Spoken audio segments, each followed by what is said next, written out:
الحمد لله وصلى الله على نبيه ومصطفاه محمد وآله وصحبه ومقرئ القرآن مع محبه وبعد.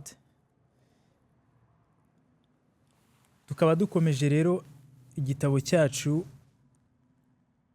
aho turimo gusobanura igitabo cyitwa Tuhfatil Atfal cyanditswe na Sulaiman al-Jamzuri nk'uko twabivuze muri muqaddima yacyo, aho igitabo yacyise Tuhfatil Atfal bishatse kuvuga ngo ni impano yageneye abana, ariko ntago ari abana nyine nk'uko yashatse kubivuga, nyine abana batoya. Ni ukuvuga ngo ni umuntu wese ushaka kwiga ukiri mutoya, mbese ugitangira kwiga amategeko yo gusoma Quran.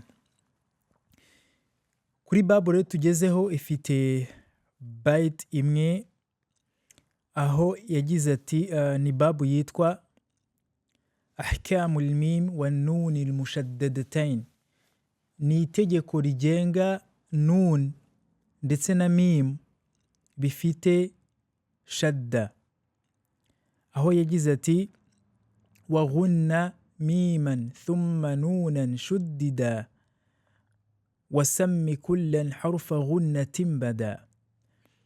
Bishatse kuvuga ati wa ghunna, ujye usoma ghunna, ugishyira ijwi mu zuru, miman thumma nunan shuddida, kuri mim ndetse na nun bifite shadda, wasammi kullan harfa ghunnati bada, ngo hanyuma ngo izi nyuguti nizo zitwa inyuguti za ghunna, mim ndetse na nun. Muri makharij al-huruf usibye mim ndetse na nun nta zindi nyuguti tuzabona zica mu zuru, zica mu mwanya witwa al-khayshum, niho ghunna isohokera. Inyuguti za ghunna rero ni mim cyangwa se nun. Ghunna wenda hari umuntu ushaka kuyifata nk'iteko ryoroshye cyangwa se ntayiteho, ariko riri mu mategeko akomeye cyane, kubera yuko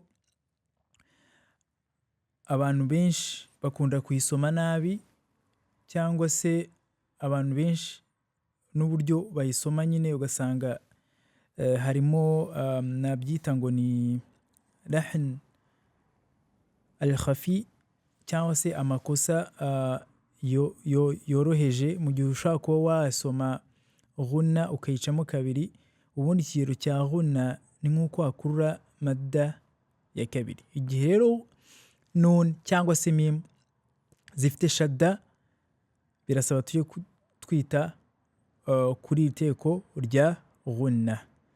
Inshallah nuko turimo gusobanura kino gitabo, ntago turimo gutanga ingero, turimo kureba bayiti kuri bayiti. Nidutangira gusobanura neza dutanga ingero, tuzareba uburyo